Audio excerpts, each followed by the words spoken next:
Senador Randolfo Rodrigues, bem-vindo aqui ao jornal. Boa tarde, senador. Oi, Dri, Sinara, Renato, satisfação estar aqui com vocês. Satisfação. Como é que o senhor está aí? O senhor está já disposto aí, já comprou as luvas de boxe? Gente, Sinara, com 350 mil mortos, com mais de 350 mil famílias enlutadas, com milhões passando fome, acho que a gente tem coisa mais importante para se preocupar, né? Acho que não nos dá o direito a ficar preocupado nesse momento com briga de rua. Esse negócio de chamar para briga e tal, como eu disse mais cedo, inclusive no Twitter, é coisa característica de covardes. Aliás, né? Tem toda a razão, senador, mas se precisar de ajuda, estamos aqui, viu? Vamos na voadora. Eu estava vendo aqui que você tem especialização na imitação, viu? Antes de você. Olha só, é a Sinara que vai ficar para a entrevista, senador, mas antes de sair, eu quero lhe fazer uma pergunta muito rápida. A gente faz aqui tem um talk show da Sinara. Você sabe que nosso programa é chique, né? E eu queria lhe fazer uma... Deixa eu contar minhas histórias com a Sinara. A Sinara foi a primeira jornalista em Brasília a fazer uma entrevista longa comigo logo que eu cheguei. Logo eu tinha 35 anos, acreditem, 35 anos. Acho que a Sinara lembrou isso. Né? O cara está no formal. Se tornou matéria de capa da Carta Capital ainda, sobre os novos quadros que tinham chegado em Brasília. Né? Uma matéria que, ainda hoje, Sinara, não sei se você sabe, essa matéria se tornou um quadro que eu tenho no meu escritório aqui em Macapá. Qualquer dia desse, eu bato uma foto e mando para você. Ah, que bom, senador. Olha só, história do jornalismo. Mas, Randolph, vou lhe chamar de Randolph, de senador. Por favor, Renato. Né? Eu estava falando com a Sinara aqui, com a Adri, antes de você chegar, que CPIs são sempre uma via de mão dupla. Elas podem resultar num esgarçamento total da governabilidade, o governo pode ficar muito mal, pode ter que se explicar por muito, muito tempo, ou pode, ali no jogo da política, se desviar de rota, não dar em nada e criar um argumento para o presidente da República de que, olha, tá vendo, eu sou muito honesto, tá aí a CPI, etc. Queria lhe ouvir em relação a isso, porque eu imagino que essa preocupação é uma das coisas que está no seu radar, né? Renato, eu diria que é a preocupação central nossa. Essa CPI ela não tem o direito a falhar. Porque se ela falha, acaba se tornando uma atestado de idoneidade do responsável pelo genocídio que nós estamos vivendo. Então, o direito a falhar, o direito a dar em pizza, o direito à operação abafa, eu espero que os colegas que venham a integrar essa CPI tenham uma reflexão profunda sobre o papel que eles virão a cumprir, sobre o papel que eles estarão a desempenhar no âmbito do funcionamento dessa comissão parlamentar de inquérito. Eu diria que essa será a comissão parlamentar de inquérito mais importante da história do parlamento brasileiro, pelo menos dos últimos 50 anos. Porque se trata diretamente de uma CPI que pode impedir a continuação de um genocídio. Vejam, ao primeiro anunciar de que iria ser instalada a CPI, o presidente da República autorizou campanha pelo uso de máscaras. Então, se não cumprir nenhum outro papel, ela pode pelo menos conter, como diz o meu colega o senador Tasso Gereissati. Tem que ser feita alguma coisa para parar o cara. E a linguagem que ele entende de parar é esta. Não é possível. Eu louvo a iniciativa dos chefes dos poderes, do presidente da minha casa, o senador Rodrigo Pacheco, de tentar construir um pacto entre poderes para enfrentar a pandemia. Só que, convenhamos, é difícil fazer pacto com Jair Bolsonaro. É difícil qualquer pacto com Jair Bolsonaro, porque ele é incompatível com pactos. Ele vive da confusão, do caos, do extermínio, da barbárie, da morte. Ele se alimenta disso. E isso não está sendo dito por mim, foi dito por ele. O senhor Jair Bolsonaro dizia que a especialidade dele era matar. né? Ele se alimenta disso, ele vive em função disso, ele tem obsessão por isso. Então, é impossível. O presidente do Senado propõe, o presidente do Senado, o presidente do Supremo propõe um pacto com ele, faz uma reunião, um encontro, ele aparece bem comportado, aí vai ontem, ele faz aglomeração em Brasília. Brasília tem 320 pessoas no leito de UTI. 320 pessoas esperando leite de UTI. Esperando leite de UTI. Então, é difícil estabelecer. A única forma de ter algum pacto... E veja, eu não estou falando de impeachment, Dri, Renato e Sinara. Eu estou falando de uma comissão parlamentar de inquérito que não vai investigar a pessoa, vai investigar os fatos. Vocês acabaram de elencar, né? E vocês acabaram de elencar um roteiro de fatos que nós compreendemos que deve vir a ser investigado nessa comissão. Quando o senhor fala que... Oi. A gente vai te deixar aqui com o senador Randolph, até porque eu tenho uma entrevista para uma rádio de São Carlos agora. E parabéns aí, senador, muito obrigado. Espero que o senhor possa voltar em outras ocasiões para bater um papo com a gente. Menos corrido, né? É um prazer estar contigo, estar com o Dri. E me obrigado pela possibilidade de reencontrar Sinara, que tem tanto carinho e que cumpre um papel decisivo. Todos vocês, a Fórum em especial, cumprem um papel decisivo para o jornalismo e para bem informar os brasileiros. Obrigado, Randolph. Grande abraço, meu amigo. Tudo de bom. Grande abraço. Se cuidem. Então, senador, eu ia perguntar para o senhor falou assim hoje, do que o Bolsonaro tem medo, né? A gente botou até como título da nossa live. O senhor acha que, quando ele diz que quer sair na porrada com o senhor, ele acusa o golpe? Eu acho que ele está acusando o golpe há algum tempo, né? Se fosse narração de futebol, o Sinara, o Tino estaria dizendo, Galvão, diga, Tino, sentiu, viu? Porque, assim, desde a instalação da CPI, desde o pedido, desde que foi acatado pelo ministro Barroso, o pedido de instalação da CPI, que o senhor presidente da República tem revelado, tem ficado incomodado com isso, né? Como presidente da República, a gente tem que entender a figura psicológica dele.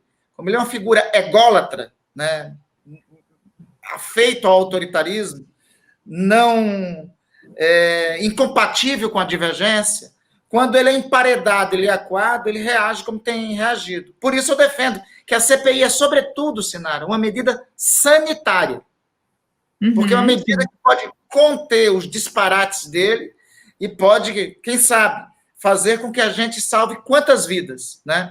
Aliás, quantas vidas poderiam ter sido salvas se a gente já tivesse as vacinas da Pfizer desde agosto, 70 milhões de doses, se a Coronavac não tivesse sido obstacularizada, se o Brasil tivesse aderido com antecedência ao consórcio internacional da COVAX Facility, né? Se tivesse um incentivo ao uso de máscaras, pelo menos desde o segundo semestre, quantos irmãos, amigos nossos não teriam a vida poupada hoje? Então, dá para poupar vidas de agora em diante.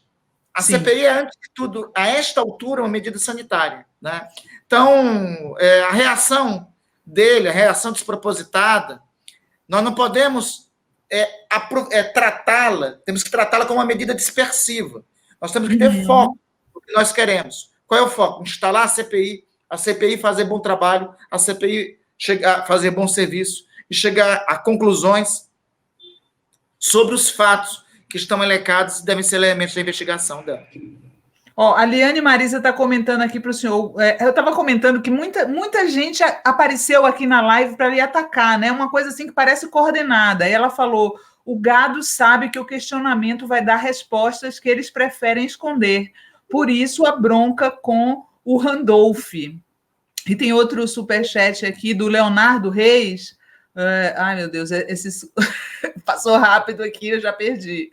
Leonardo Reis falando: a CPI precisa ser intitulada de CPI do genocídio. É uma questão semântica básica. Ela vai acabar ganhando esse apelido, né, senador? Eu acho que vai. Eu acho que vai. Eu acho que o Leonardo tem para isso. Para o senhor, esse diálogo que, entre aspas, vazou hoje dele com o Cajuru, dizendo que a CPI precisa ser ampliada para os governadores e prefeitos, assim, se a gente usar de raciocínio, não faz muito sentido, né? Porque a inação é do governo federal, né? E não dos governadores e prefeitos. Como é que o senhor vê essa pressão para que ela seja ampliada? O Senado tem até um impedimento regimental para isso, no artigo 148, Senado, para fazer esse tipo de investigação. Mas tudo bem, conseguiu as assinaturas por este requerimento, que me parece ser uma ação, está cada vez mais pautada, que é uma ação dispersiva da parte do presidente da República, vamos investigar. Eu acho que a gente pode começar, inclusive, pelo governador do Amazonas. Eu acho que é um bom começo. Afinal, o primeiro escopo da CPI fala de lá do Amazonas, e aí o governo do Amazonas talvez possa nos esclarecer algumas coisas. Veja, a nova cepa, que hoje toma conta de todo o país, surgiu lá. Qual a razão que levou a surgir lá? O incentivo às aglomerações e, por conta disso, a disseminação do vírus. A pergunta a ser feita: quais medidas foram tomadas lá? Houve alguém que incentivou as medidas de aglomerações? Quem incentivou? A responsabilidade pelo colapso do sistema de saúde do Amazonas, originalmente, foi do governo estadual ou teve responsabilidade e omissão por parte do Ministério da Saúde? São algumas perguntas, no roteiro básico. Eu não tenho problema, não. Vamos começar. Começamos pelo Amazonas. Acho que é um bom começo, logo. A Tatiana Lobato pergunta para o senhor: senador, corre risco dessa CPI não prosseguir e tem a possibilidade de mudar o objeto da CPI? Como dizem, Tatiana, o risco que corre o cabo, corre o machado. A gente está correndo esse risco. Ainda tem... O jogo ainda é jogado, né? Pode mudar, pode ampliar o foco. Eu temo menos, Tatiana, mudança de foco, porque eu não temo essa história de trazer ao debate governadores e prefeitos. Não tem. Eu já lhe disse, se vier isso como debate, já temos o roteiro sobre como abordar, como tratar, como enfrentar estes novos temas, esse novo tema, né? Essa nova abordagem. Então, pode ocorrer, sim. É uma operação, pode ocorrer uma operação abafa, pode tentar sabotar o funcionamento, isso sim, é algo que pode vir a ocorrer. O senhor, eu estava olhando aqui, pesquisando na internet, e descobri que em 2015 a presidenta Dilma tinha nada menos que 10 CPIs contra ela no Congresso. E a gente não via ela choramingando desse jeito, né? Pois é, e agora que é a primeira em relação ao presidente da República, esse piti todo, sem necessidade, é a primeira. Esse piti aí à toa, essa obsessão dele por mim. O colega seu, Bernardo Melo Franco, escreveu até um artigo em relação a isso. Ele tem eu não sei, ele tem uma obsessão doentia por algumas pessoas, né? É por mim, às vezes, outras vezes é pelo presidente Lula, outras vezes, enfim. Maria do Rosário. Eu não sei, eu acho que tem uma explicação freudiana para esses tipos de dependência que tem. Então, mas como você muito bem disse, vários outros, o governo da presidente Dilma, o governo do presidente Lula, o presidente Fernando Henrique, o presidente Collor, o presidente Sarney, todo esse período, desde que há a instituição de comissões parlamentares de inquéritos, é natural governos enfrentarem CPIs.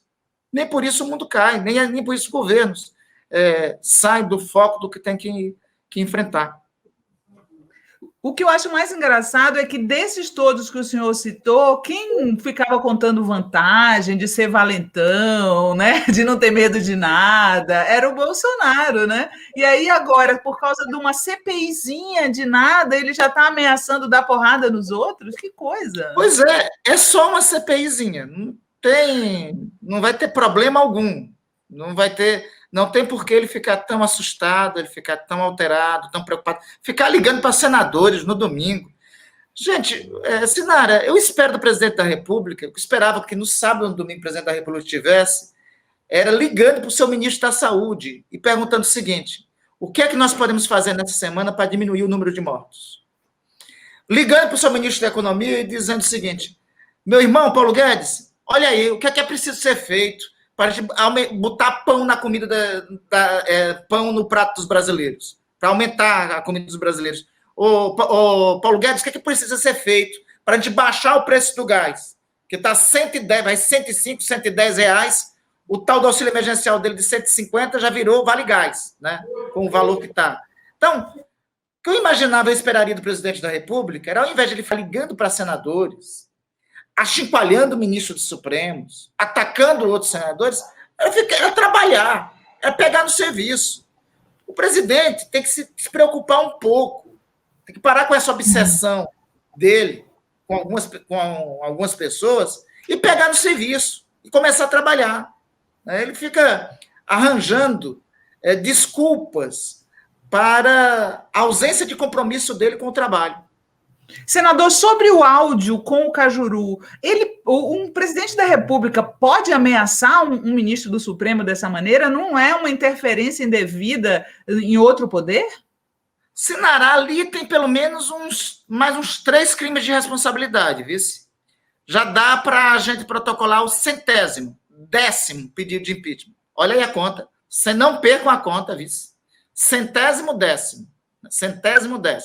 110 pedidos, então. 110 pedidos.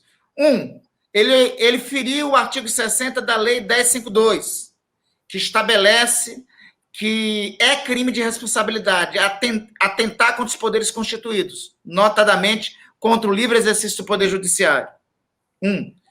2, ele ofendeu o artigo 2º da Constituição, que fala que é princípio a separação da independência dos poderes e a harmonia dos poderes.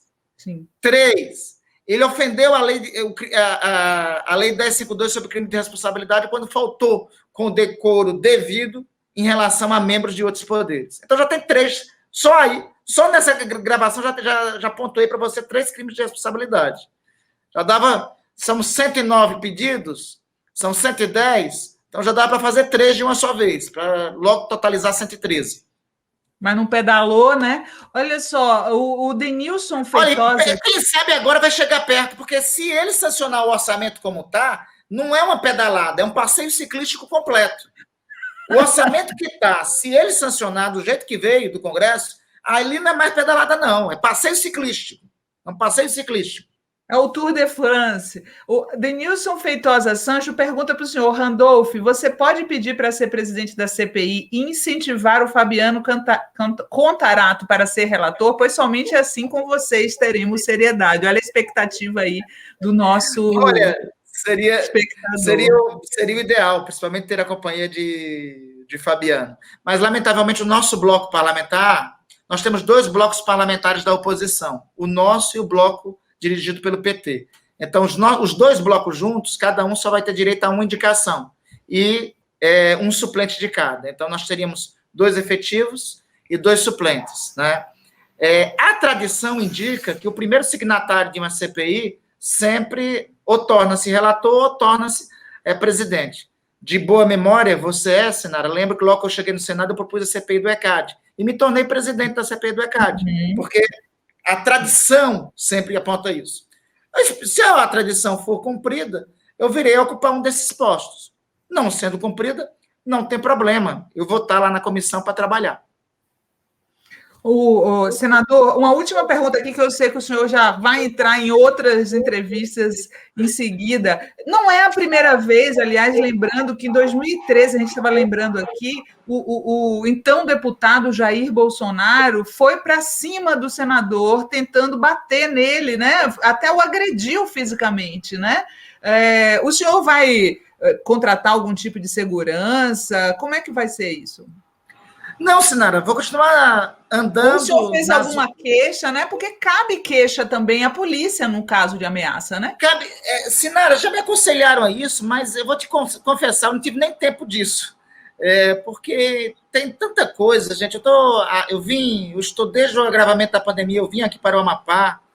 Nós estamos vivendo aqui uma tragédia sem precedentes, perdemos 3 pessoas do nosso convívio hoje aqui por conta da pandemia. O Amapá está hoje com um acréscimo de 36% de mortos. Eu estou tão concentrado em ver os caminhos para ver como a gente consegue mais vacinas, para se solidarizar com as pessoas, que eu nem tive tempo de ver assim, de tomar alguma medida, queixa em relação a isso. É algo que podemos vir avaliar. Sobre medida de segurança para mim, olha, eu não tomei antes, não vou tomar agora. Assim, a proteção, tenho muita fé em Deus, né?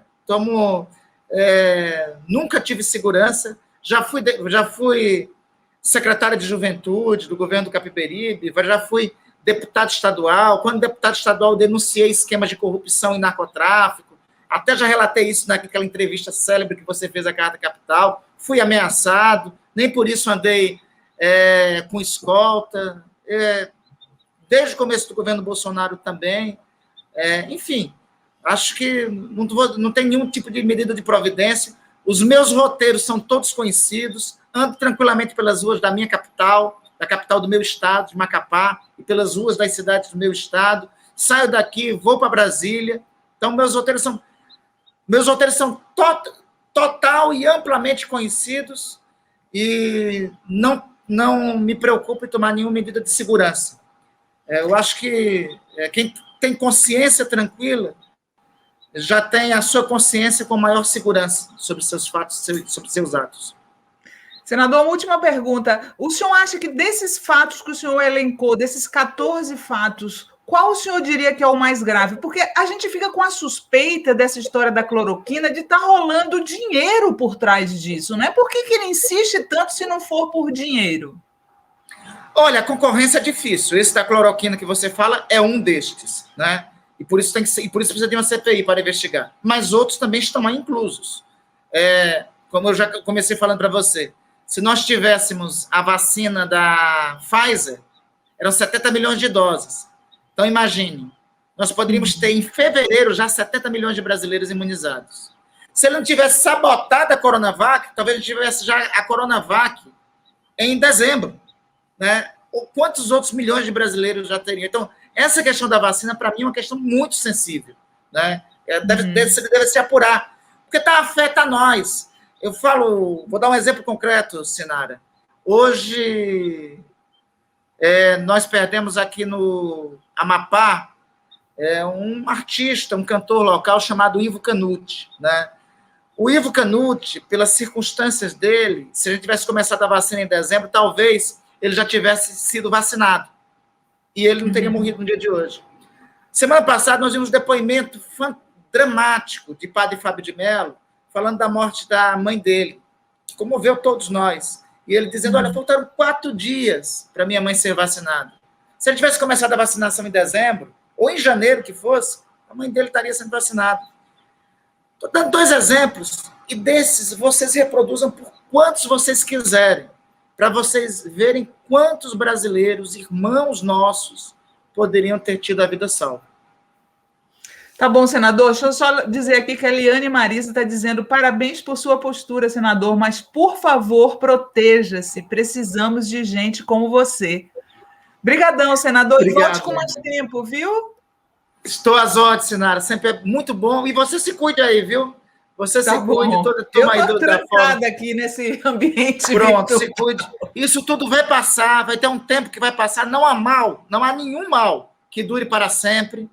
Né? Diz a poesia do Chaplin, os homens que odeiam desaparecerão, o poder que uma vez do povo sucumbiram, que do povo tiraram, há de retornar ao povo, né? Então não há nenhum mal que dure para sempre, tudo isso vai voltar, vai passar, tudo isso vai passar, e nós vamos voltar a se abraçar e vai voltar a se ver. Eu quero te dar pessoalmente um abraço, assim que for possível. Fica com Deus. Obrigada. Fiquem bem, fiquem em paz, fiquem com Deus. Tchau, senador. Obrigadão. Boa sorte. Tchau, Senado.